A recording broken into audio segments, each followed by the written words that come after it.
Estamos de volta com mais Manhã Diversa para você. Agora são 11 horas e 13 minutos.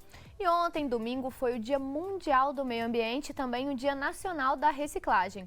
E apesar do Brasil contar com uma política nacional de resíduos sólidos, o país recicla apenas 2,1% do total de resíduos coletados. Além disso, apenas 41,4% da população tem acesso à coleta seletiva, o que dificulta ainda mais a separação do material reciclável.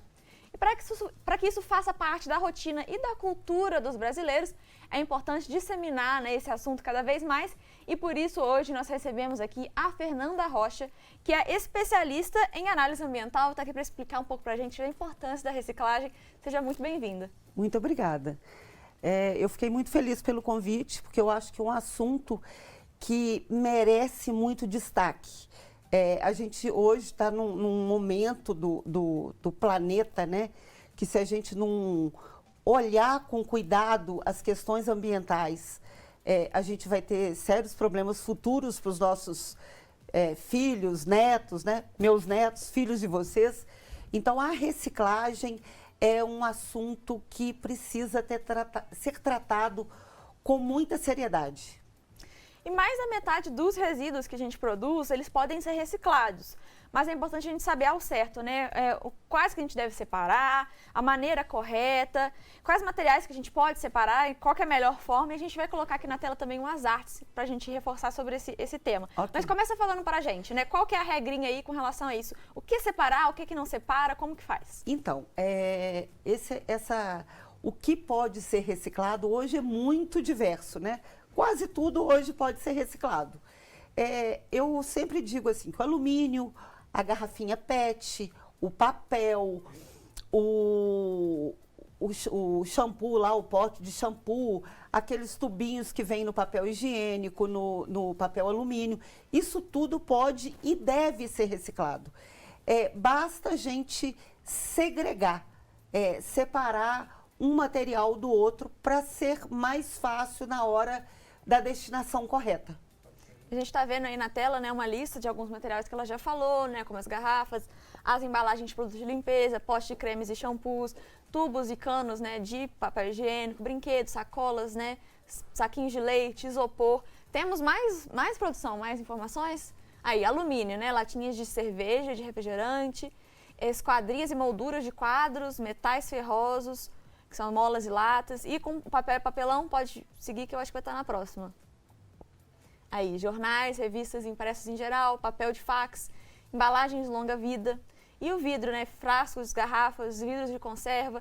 A gente vai falando um pouco mais especificamente sobre alguns desses depois, né, eu acho que talvez, por exemplo, uma dúvida que muita gente deve ter com relação ao vidro, mas a gente vai chegar lá. Aí materiais que não são recicláveis, as cerâmicas, vidros, pirex e similares, acrílico, lâmpadas fluorescentes, papéis plastificados, metalizados ou parafinados, né, que são as embalagens de biscoito, por exemplo.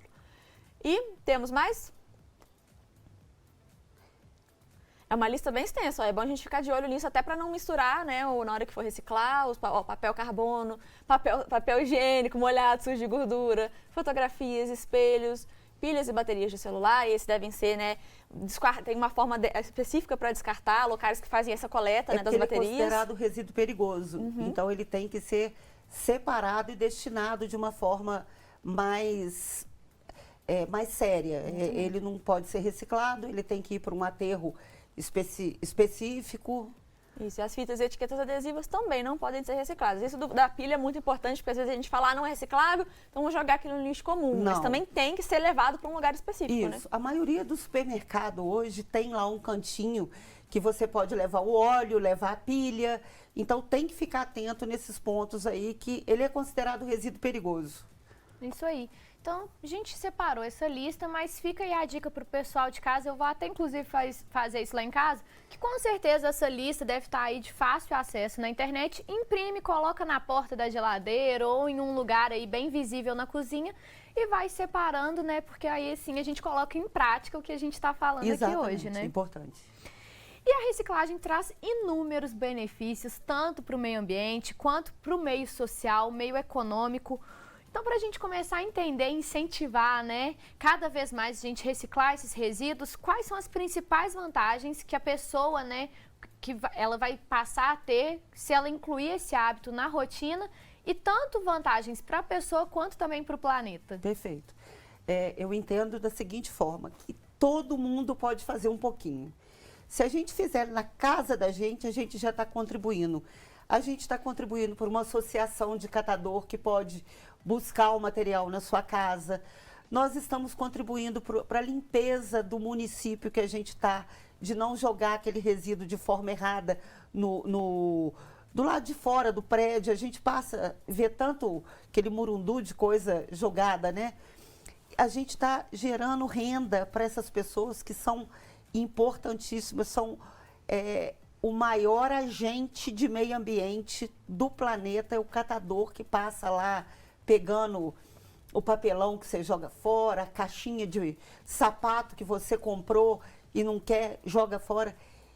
Então, eu acho que todo mundo pode fazer um pouquinho. Começa da sua casa, começa do seu condomínio, começa do seu bairro, que você, com certeza, vai contribuir muito para o meio ambiente, para as questões sociais, porque tem gente que vive do lixo.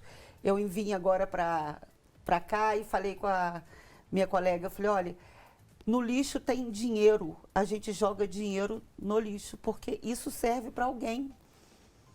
Então, é muito importante esse trabalho de respeito ao catador também. Isso dos catadores é muito importante a gente falar também, porque muita gente pensa, na minha região não tem coleta seletiva, então eu vou jogar tudo misturado mesmo, porque vai passar o lixeiro e vai levar tudo junto. Mas você se separando, né, mesmo que às vezes você não entregue o lixo diretamente para o catador, aquele catador que passa na sua rua, ele já vai ter o lixo ali separado para ele pegar, ele não vai precisar abrir sua sacola de lixo. Já facilita tanto a vida, a segurança dessa pessoa que vai ter que manusear esse lixo. Então fica aí o recado para você de casa, mesmo que não tenha coleta seletiva, que deveria ter em todos os lugares, né, mas mesmo que não tenha coleta seletiva aí na sua rua, no seu bairro, no seu prédio, enfim, joga o lixo separado, põe uma lixeira separada para os lixos recicláveis, para o lixo orgânico, para facilitar a vida de alguma pessoa que com certeza vai poder, né, pegar esse lixo, né?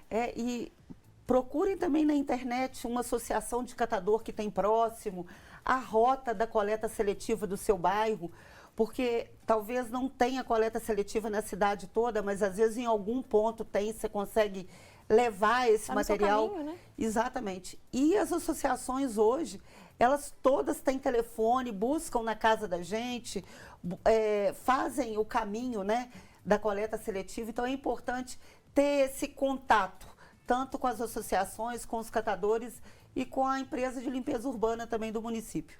E uma outra dúvida que muita gente tem é com relação ao estado das embalagens que a gente joga fora, né? Como que a gente faz para eliminar da forma certa? Tem que lavar as embalagens? Como que a gente deve descartar corretamente isso? É importante lavar, sim, porque, por exemplo, o papel, se ele tiver alguma contaminação, se ele tiver, por exemplo, sujou de óleo ou sujou de alguma comida, ele perde a qualidade de reciclado. E a embalagem também, às vezes a latinha de massa de tomate, passa uma aguinha nela, tira o resíduo e coloca para reciclagem. Até bom para evitar de dar bicho no seu próprio lixo, né? Dá cheiro, dá bicho. Lavar a caixinha de leite para não ficar com azedo. A caixinha de leite também. E depois, isso é uma dúvida bastante comum. A pessoa conseguiu separar, né, o lixo, como que isso vai para o caminhão, né, na hora de recolher? Acaba juntando isso tudo? É um trabalho em vão ou não é bem assim? Na verdade, por exemplo, aqui em Juiz de Fora, a gente tem as rotas da coleta seletiva. Então, o material que é reciclado, você pode pegar lá no site do Denlurb e verificar o dia que a rota da coleta seletiva passa e você já deixa lá separado. Quando ele vai para o caminhão, realmente ele é misturado, porque o caminhão junta tudo que está no saco, prensa e leva para o aterro. Então, importante fazer a segregação antes de mandar para o caminhão. Colocar separado. E essa separação que a gente deve fazer em casa, é aquela separação de plástico para um lado, papel para o outro, alumínio para o outro, ou não? É só lixo seco e lixo orgânico? Quanto mais segregado, melhor para o catador. Mas se você já fizer lixo seco e lixo úmido, você já traz para ele 50% do trabalho dele feito. Na verdade, eu falo muito no lugar da empresa que eu trabalho, lá na Paraibuna, que se a gente fizer o básico, o seco do úmido e o papel, a gente já garantiu 50% do trabalho. mas quanto mais segregado, melhor. E um dado bem interessante, ó, e que é positivo para o Brasil. Em 2021, a gente reciclou aproximadamente 33 bilhões de latinhas de alumínio, o que representa 98,7% de reaproveitamento do material produzido ao longo do ano. Qual que é o motivo disso, né, desse sucesso da reciclagem das latinhas? E como que a gente faz para esse sucesso se estender para os outros materiais também? A latinha, ela é muito fácil. Geralmente tem uma festa, tem sempre lá um catador que amassa a latinha, coloca na bolsa. E o preço do alumínio também contribui com esse boom aí da reciclagem.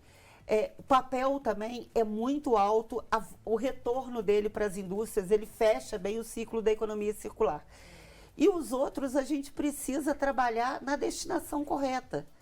Porque como a latinha é fácil, todo mundo separa a latinha em casa mesmo. Faz isso para o papel, faz isso para o alumínio, faz isso para a garrafa PET. O preço da garrafa PET, do material PET hoje é altíssimo. Então eles têm buscado muito a reciclagem também do PET. E, Fernanda, e com relação ao vidro? Como que a gente faz? Porque o vidro talvez seja... Não, quando a gente fala do vidro quebrado, né? E do vidro inteiro, né? Porque tem aquela... tomei uma garrafa de vinho, tá ali. Ou comi um pote de azeitona, tá ali o vidro. É diferente do vidro quebrado, né? Como que a gente faz? Tem a destinação de vidro, sabe? Eles geralmente separam vidro de cor e vidro transparente. E mandam isso para reciclagem. Quando ele está quebrado, o valor dele é diferente do vidro que está inteirinho. Porque depois ele moe aquilo, sabe? Vai para reciclagem. Ele chega na reciclagem, é moído. Aqui em Juiz de Fora está abrindo uma empresa de reciclagem de vidro. Então a gente vai ver esse boom de reciclagem do vinhozinho que você tomar forma como é hoje da latinha. Espero que realmente aconteça logo, e a gente possa ver esse crescimento de todos os materiais sendo reciclados. Né? Isso mesmo. Eu tenho uma prima em Belo Horizonte, aí em Belo Horizonte já é mais fácil. Então eu lembro que quando eu passei um tempo na casa dela, ela juntava uma quantidade boa de vidro e aí despejava num lugar lá correto, onde ali mesmo o pessoal já separava. Então, assim. E Juiz de Fora eu também já vi locais que tem aquela caixa específica com a placa escrito descarte de vidro também junto, para poder levar, né, para esses locais, mas é bom saber que agora realmente vai ter essa destinação específica para o vidro, que fica uma incógnita, né? Porque fica aquela coisa, o que eu faço? Porque se eu jogar no lixo comum, vai quebrar. Se eu ponho para fora, como é que eu faço? Quem que vai pegar esse vidro, né? Sempre fica essa incógnita por ser até o mesmo material que pode machucar a pessoa que vai fazer a coleta, né? Então tem que ter todo esse cuidado com o vidro, né? Exatamente. Depois eu vou passar para vocês numa outra oportunidade, para vocês divulgarem o telefone das cooperativas de catador aqui de Juiz de Fora e de outros lugares, por exemplo, de Barbacena, a gente sabe que tem, de Belo Horizonte. Tem várias cidades que têm cooperativa de catador que elas buscam esse material vidro, por exemplo, eles buscam muito em casa, no condomínio, se juntar. Eu acho bacana depois ter essa divulgação. Com certeza. E o pessoal que estiver interessado também já pode botar na internet, que deve ter essa informação lá. Não tem desculpa, né? Não, verdade. É muito simples, né? Você separar o seu lixo é tão simples e conseguir, né, que esse lixo seja recolhido da forma correta também é muito simples. Então, vamos todo mundo fazer a nossa parte para tentar aumentar esse número, né? Esse número tão pequeno do total de lixo que é reciclado que a gente viu, né? A gente conseguir aumentar esse número cada vez mais. Exatamente. Isso é um trabalho que é recurso para eles, é dinheiro. Então, o que é lixo para você é um ganha-pão de uma família que vive da reciclagem. Fernanda, a gente vai para um rápido intervalo, então. E você aí de casa que está acompanhando o Manhã Diversa, a gente quer saber quais são os seus hábitos. Será que você aí que está acompanhando a gente consegue reciclar os seus resíduos? Como que anda aí a separação na sua casa? Manda para a gente, para o nosso WhatsApp, mostrando também o seu exemplo. Quem sabe assim você ajuda outras pessoas que querem adotar esse hábito. Então fica aí o convite, a gente vai para um rápido intervalo e na volta a gente continua então falando sobre reciclagem e seus inúmeros benefícios.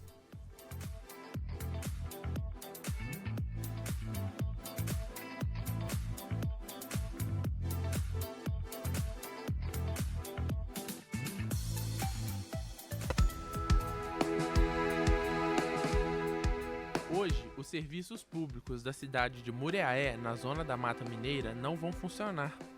O motivo é o luto pela morte do prefeito José Brás. Os serviços de saúde, como as UBSs, vão abrir em esquema de horário reduzido a partir de meio-dia.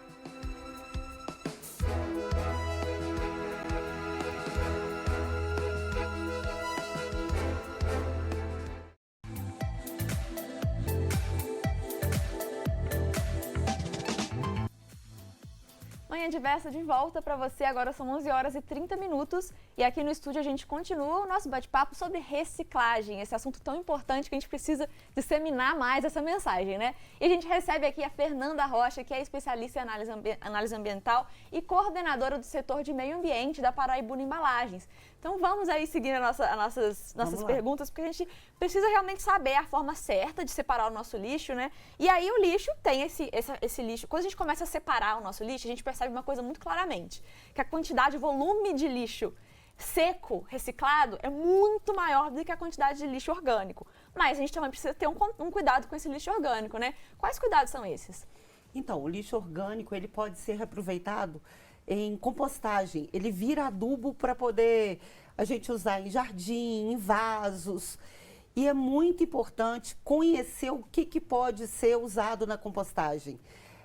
Tem alguns materiais que não são possíveis de compostar. Por exemplo, carne. A gente não consegue fazer que ela vire adubo. E aí a gente precisa ter esse cuidado para a composteira funcionar. Eu sei que muita gente mora em apartamento e não tem condição de ter uma composteira em casa, né? Existem hoje empresas que recolhem esse lixo, esse produto orgânico em casa e fazem grandes compostagens para prefeituras, por exemplo. E, Fernanda, aproveitando então que você falou disso, você aí de casa sabia que tem como aproveitar, é claro, também parte então da sua matéria orgânica que a gente produz aí no dia a dia. O processo de compostagem tem ganhado então adeptos e tem como você montar a sua própria composteira em casa. E é o que fez a médica veterinária Débora Campos. Vamos conferir? Olá pessoal, meu nome é Débora e hoje eu vim falar um pouquinho mais sobre a compostagem. A composteira é uma das formas, de reciclar o lixo orgânico. Ela é composta por caixas, pelo menos aqui em casa eu faço em formato de caixas, ela pode ser feita também em jardins e a gente usa minhoca para poder transformar esse resíduo orgânico em adubo e humus de minhoca.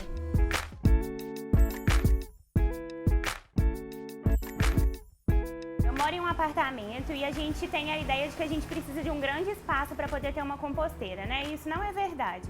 Na minha casa ela fica na varanda externa, ela é bem pequena, ocupa pouco espaço e o lugar ideal para ficar é num lugar externo. As pessoas acham que a composteira ela tem um mau cheiro, né? Ela gera mosquito, gera problemas, só que isso não é verdade.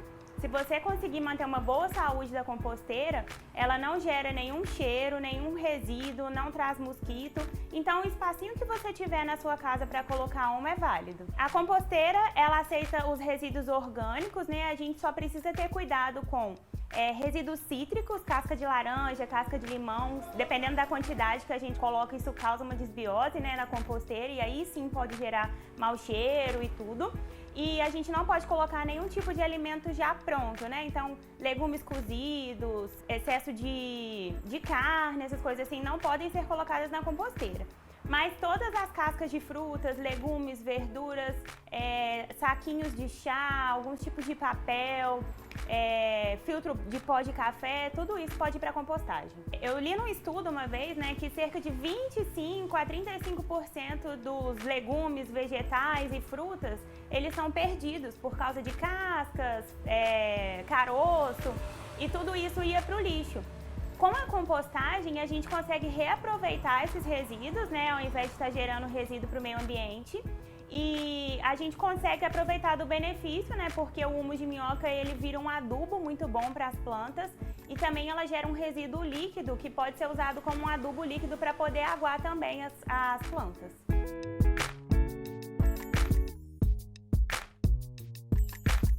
A compostagem é feita pelas minhocas, né, no meu caso é o minhocário. E as pessoas acham que minhocas são sujos, né? Quando a gente pensa em decomposição, a gente sempre pensa em verme, mau cheiro. Só que não é assim. As minhocas, elas são animais super limpos, né? E elas têm um próprio meio ali de se reproduzir, que elas vão se reproduzindo à medida que tem alimento para elas. Então, se você começa a alimentar a sua composteira, elas começam a se reproduzir até certo ponto que elas entendem que não tem alimento suficiente e elas param de se reproduzir. Então, assim, realmente não traz nenhum problema, não traz nenhum mau cheiro, não traz superprodução de minhoca e a minhoca fica andando na sua casa, nada disso. Existem algumas formas de fazer a compostagem, né? Se você tem um ambiente, um espaço amplo, onde você tem terra, onde você tem um jardim, você pode fazer sua compostagem no próprio jardim mesmo. Você abre um buraco, né? Coloca os restantes de frutas, as cascas e tampa com terra. No meu caso, a minha composteira é uma composteira feita com 3 potes. O de baixo você deixa vazio, que é onde vai escorrer o chorume, né? O líquido. O do meio e o de cima é onde você vai alimentar com as cascas, com os resíduos. É importante, durante a compostagem, você não ir colocando só cascas, só resíduos. Você tem que colocar também matéria seca. Então, é importante você colocar folhas de árvores secas, papel, às vezes pedaços de jornal, porque isso ajuda na compostagem e evita o mau cheiro também. Demora cerca de uns 3 meses para esses resíduos virarem adubo. É importante essa conscientização, né, porque a quantidade de lixo gerada no planeta é enorme. E o quanto a gente puder fazer para poder diminuir essa quantidade de lixo gerada e diminuir a destruição do nosso planeta, né, é importante. Eu costumo dizer que as pessoas falam, mas dá muito trabalho, não sei o que, é melhor jogar fora. Mas eu costumo dizer que não existe fora, né? O que a gente puder fazer para poder ajudar aí o meio ambiente, para poder estar evitando esse acúmulo de lixo excessivo, contaminação de rios, contaminação de água, o que a gente puder fazer é válido. E as maiores beneficiadas, pelo menos aqui em casa, são elas, né? Com o produto da compostagem, tanto o adubo sólido, né? Que é o humus da minhoca, que é a terra, quanto o adubo líquido eu uso para aguar as minhas plantas. A gente só precisa tomar cuidado porque a gente tem que diluir em água esse produto, porque fica um adubo muito forte, né? E pode trazer benefícios para as plantas, mas diluído em água, elas ficam bonitas assim. Meninas, agora é com vocês aí no estúdio. Lindo demais, né? Fica aí o exemplo, então, da Débora para todo mundo de casa, Muito principalmente para os amantes aí de planta. A gente sabe que eu e a Mari, a gente é assim, por mim, a minha casa viraria uma floresta. E eu acho que a gente viu os inúmeros aí benefícios e que pode ser feito realmente em apartamento, em casa. Tem os cuidados que a Débora falou aqui com a gente, mas que também não é uma coisa super difícil que a gente costuma imaginar, né? Então, assim, sem desculpa, para a gente não dar uma separação aí melhor para nossos resíduos orgânicos, né? Isso. E, Fernanda, a gente está falando muito aí hoje da reciclagem, da importância da reciclagem, mas sobre como ela ainda é pouco disseminada, né? A quantidade de pessoas... Ainda tem muita gente que não é adepta à reciclagem e o material que é coletado ainda não... A gente não tem, assim, uma quantidade significativa, né? De porcentagem desse material sendo reciclado. Então, atualmente, qual que é a maior dificuldade do segmento de reciclagem? Eu acho, gente, que não tem alternativa. Todo mundo vai ter que pensar diferente. Senão a gente vai viver num planeta cheio de lixo. E eu acho que o maior desafio é cada um fazer a sua parte. Que seja pouco. A gente começa pela reciclagem do resíduo que a gente gera, da roupa que a gente usa, do sapato que a gente calça, do brinquedo que os nossos filhos estão brincando. A gente não tem alternativa a não ser pensar diferente. O desafio é convencer as pessoas que não tem jeito. Todo mundo vai ter que pensar na reciclagem. Antes de comprar uma roupa, antes de comprar uma bijuteria, valorizar os brechó, valorizar a coleta seletiva. Eu acho que essa aí é a pegada do futuro, pensar realmente diferente. Então, além dessa responsabilidade individual, é claro que a gente não pode deixar de falar dos profissionais que estão envolvidos, então, nesse processo da reciclagem. Como que você analisa hoje o incentivo e a valorização também desses profissionais tão importantes para fazer com que esse processo realmente seja efetivo? Então, esse assunto é muito sério, porque eles geralmente são discriminados, marginalizados, e eu vejo que o principal agente ambiental que hoje nós temos são esses catadores que ficam aí na rua, passando frio, sendo xingados. Eles é que fazem essa economia circular girar. Sem eles, nada vai acontecer de diferente. Então, a gente precisa olhar para eles de forma diferente, pensar numa política social inclusiva para esses catadores, não vê-los como pessoas que estão na rua porque não têm emprego. Não, o trabalho deles é digno, é importante, e eles estão empregados, são empreendedores sociais. Eu acho que essa valorização dos catadores, cada um de nós tem que olhar diferente para eles. É muito importante a gente criar esse olhar, porque realmente existe essa discriminação e é um papel tão importante, né? Uma coisa tão importante que está ali no nosso dia a dia, né? A gente sempre está andando na rua, a gente sempre vê um catador ali puxando o seu carrinho, às vezes, né, com o seu cachorrinho ali fazendo companhia. E é tão simples, né? A gente pegar o nosso lixo, separar e, né, dar para essas pessoas poderem dar o encaminhamento que precisa, além de estar fazendo esse papel tão importante de auxiliar o meio ambiente, a gente está ajudando o trabalho dessas pessoas aí que tem que ser valorizadas. Muito importante realmente falar sobre isso. Agora, para a gente ir finalizando o nosso bate-papo, a gente queria abrir um espaço para você falar, para quem talvez aí de casa ainda não tenha sido convencido. A gente está aqui falando há 2 blocos sobre a importância da reciclagem. Se alguém ainda não tiver sido convencido, agora é sua hora de tentar convencer. Vamos reciclar. Eu vejo o seguinte, as pessoas até entendem que é importante reciclar, mas eu acho que elas têm um certo medo. Medo de fazer errado, medo de não separar da forma correta. Então, usem assim, da forma mais fácil possível. Separa o lixo seco do orgânico, procure nos sites aí das empresas de lixo da cidade de vocês, o dia que passa o caminhão da reciclagem, ou entre em contato com uma cooperativa de catador que eles buscam. Isso é dinheiro. Para a gente, o que é lixo, para eles é um recurso que a gente não tem noção da tamanha importância. Então, assim, o apelo que eu faço é que todo mundo pense diferente a partir de hoje. Dê importância de verdade na reciclagem. A Paraibuna, que é onde eu trabalho, a gente recicla 300 toneladas de papel por dia. Por dia. É muita coisa. E sem esse agente que faz a economia circular gerar, quer dizer, o papel velho chega lá e vira papel novo. E vai para o Chile, vai para a Argentina. Esse agente ele tem que ser olhado de forma diferente, não descriminalizada, mas de uma forma como agente do meio ambiente de fato, que eles fazem a diferença. Fernanda, muito obrigada, então, né, por essa entrevista, por esse bate-papo. Eu acho que, assim, quem não tem o hábito, fica o convite de começar aos poucos mesmo. Aqui na TV, a gente usa muito papel, né, e a gente entrou em contato com uma empresa, então, que recolhe o nosso papel também. Então, você pode começar primeiro em casa, depois no ambiente de trabalho, e assim, aos pouquinhos, a gente vai fazendo essa grande diferença. Então, muito obrigada pela sua participação aqui hoje. Obrigada a vocês por abordar esse assunto tão importante. Muito obrigada. E você de casa não sai daí, porque no próximo bloco tem a finalização do Bora Hangar de hoje, né? Que a gente está começando a nossa temporada junina com essas delícias dessa festa tão típica do nosso país. Então não sai daí.